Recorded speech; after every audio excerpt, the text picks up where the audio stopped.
السلام علیکم ورحمۃ اللہ وبرکاتہ۔ محترم سامعین، ایک بہت ہی اہم حدیث سماعت فرمائیں۔ حدیث کچھ طویل ہے لیکن قصہ بہت ہی مشہور ہے اور ہر آدمی کو جاننا چاہیے۔ یہ مسئلہ ہر آدمی کو سیکھنا چاہیے، سمجھنا چاہیے، جاننا چاہیے۔ ذرا حدیث سماعت کریں۔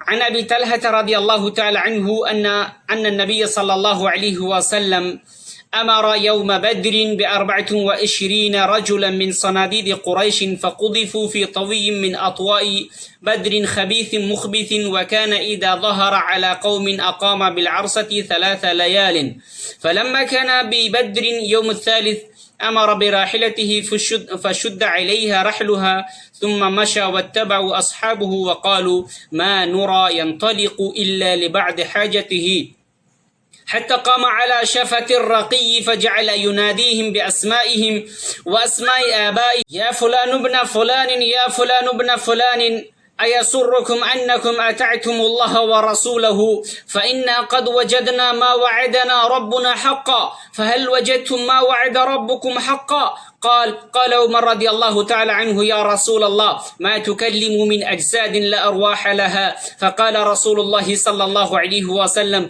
والذي نفس محمد بيده ما أنتم بأسمع لما أقول منهم قال قتادة رضي الله تعالى عنه أحياهم الله حتى أسمعهم قوله صلى الله عليه وسلم توبيخا وتصغيرا ونقمة وحسرة وندما رواه البخاري۔ حدیث نمبر 3976۔ محترم سامعین، یہ کچھ طویل حدیث ہے لیکن قصہ بہت ہی مشہور و معروف ہے۔ بدر کی لڑائی میں رسول اللہ صلی اللہ علیہ وسلم کے حکم سے کفار مشرکین کے 24 مقتول سردار جو قریش کے سرغنہ لوگوں میں سے تھے، جو قتل کر دیے گئے، اس گندے کنویں میں پھینک دیے گئے۔ قوم کے سربراہ تھے، نبی صلی اللہ علیہ وسلم نے اسے اس قلیب بدر میں، اس کنویں میں پھینکنے کا حکم دیا۔ اللہ کے نبی صلی اللہ علیہ وسلم کی عادت مبارکہ تھی کہ جب دشمن پر غالب آتے تو آپ صلی اللہ علیہ وسلم جنگ کے میدان میں 3 روز قیام فرماتے۔ جنگ بدر کے خاتمے کے بعد تیسرے دن آپ صلی اللہ علیہ وسلم کے حکم سے سواری پر کجاوا باندھا گیا۔ پھر آپ صلی اللہ علیہ وسلم وہاں سے روانہ ہو گئے اور آپ کے پیچھے صحابہ کرام رضوان اللہ علیہم اجمعین بھی موجود تھے۔ صحابہ کرام یہ گمان کر رہے تھے کہ نبی کریم صلی اللہ علیہ وسلم کسی ضرورت کے لیے تشریف لے جا رہے ہیں۔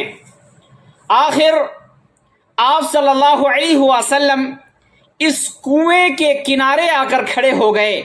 اس قلیب بدر جس میں کفار مشرکین کو ڈالا گیا تھا، اس کنویں کے پاس کھڑے ہو گئے اور ان کفار مشرکین کے مقتولین سرداروں کے نام اور ان کے باپ کے نام کے ساتھ آپ صلی اللہ علیہ وسلم نے خطاب فرمایا کہ اے فلان ابن فلان، اے فلاں بن فلاں۔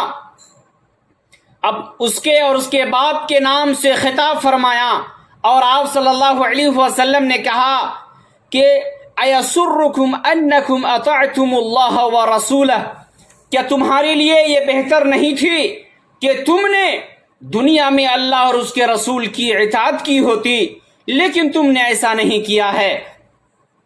بے شک اللہ تبارک و تعالی نے ہم سے جو وعدہ کیا تھا وہ اللہ تبارک و تعالی نے وہ پورا کر دکھایا ہے۔ اور اس کے بعد کفار مشرکین کے ان مقتول سرگنا سے جو قتل کر دیے گئے، جو کنویں میں پھینک دیے گئے، اس سے اللہ کے نبی صلی اللہ علیہ وسلم خطاب کرتے ہوئے فرماتے ہیں हल वजदतुम मा वअद रब्बुकुम हक़्क़ा, तुम्हारे रब ने तुम्हारे मुतालिक जो आज़ाब का वादा किया था क्या तुम्हें पूरी तरह वो मिल गया? उसके बाद आप सल्लल्लाहु अलैहि वसल्लम से हज़रत उमर रज़ी अल्लाह तआला अन्हु ये खिताब करते हुए कहते हैं, या रसूल अल्लाह, आप इन लाशों से क्यों बातें करते हैं? इन लाशों से खिताब फरमा रहे हैं जिनके अंदर कोई जान नहीं, कोई रूह नहीं है। तो नबी करीम सल्लल्लाहु अलैहि वसल्लम ने फरमाया कि वल्लज़ी नफ्सु मुहम्मदिन बियदी, कसम है उस ज़ात की जिसके हाथ में मोहम्मद सल्लल्लाहु अलैहि वसल्लम की जान है। ऐ साहबे किराम, तुम लोग उससे ज्यादा नहीं सुन रहे हो, बल्कि जो मैं कहता हूं कि ये बहुत ज्यादा सुनते हैं, तुमसे ज्यादा सुन रहे हैं। दूसरी रिवायत में बुखारी के दूसरे अल्फाज में है कि वो तुमसे ज्यादा सुनते हैं लेकिन ला युजीबून, लेकिन वो जवाब नहीं दे सकते हैं। और फिर उसके बाद हजरत कतादा रज़ी अल्लाह तआला अन्हु बयान करते हैं कि अल्लाह तबारक व तआला ने उन्हें जिंदा कर दिया था। अल्लाह तबारक व तआला ने उन्हें जिंदा कर दिया था उस वक्त ताकि रसूलुल्लाह सल्लल्लाहु अलैहि वसल्लम उन्हें अपनी बात सुना दे। उनकी तौबीख, जिल्लत व नामुरादी और हसरत व नदामत के लिए नबी करीम सल्लल्लाहु अलैहि वसल्लम के कौल को रब तआला ने उन कुफ्फार मुशरिकीन के जो कत्ल कर दिए गए थे और कलीब बद्र में फेंक दिए गए थे, उन्हें अल्लाह तबारक व तआला ने नबी करीम सल्लल्लाहु अलैहि वसल्लम के इन कौल को उन्हें रब तआला ने सुनाया है। मेरे मोहतरम भाइयों, आप ज़रा कुरान की आयत पर गौर करेंगे तो आप कुरान में रब तआला का फरमान है। हज़रत आयशा रज़ी अल्लाह तआला अन्हा इसी कुरान की इस आयत से इस्तेदलाल करती है, ये कहती है कि आप मुर्दे को नहीं सुना सकते हैं, इन्नका ला तुस्मिउल मौता, आप मुर्दे को नहीं सुना सकते हैं। हजरत आयशा रज़ी अल्लाह तआला अन्हा इसी रिवायत, इस कुरान की इसी आयत से इस्तेदलाल करती हैं। लेकिन जब हम कुरान और हदीस पर गौर करते हैं तो हमें ये बात आया हो जाती है कि नबी करीम सल्लल्लाहु अलैहि वसल्लम नहीं सुनाए, नबी सल्लल्लाहु अलैहि वसल्लम ने इन कौल को नहीं सुनाए।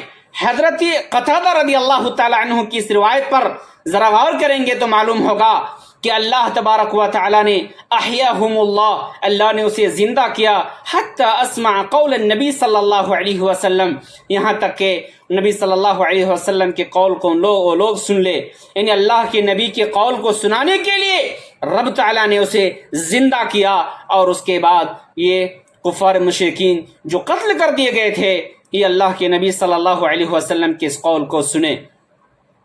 मेरे मोहतरम भाइयों, हमें और आपको इस हदीस से ये इबरत हासिल होती है कि मुर्दे को नहीं सुनाया जा सकता है, मुर्दे को नहीं सुनाया जा सकता है, बल्कि नबी सल्लल्लाहु अलैहि वसल्लम का ये तरीक़ा अल्लाह तबारक व तआला ने कलीब बद्र जो कुफ़ार मुशरिकीन के बड़े सरदार व सरगना लोग थे, इनको अल्लाह तबारक व तआला ने उसे ज़िंदा किया और फिर उनके नबी सल्लल्लाहु अलैहि वसल्लम के इन कौल को उन्हें सुनाया।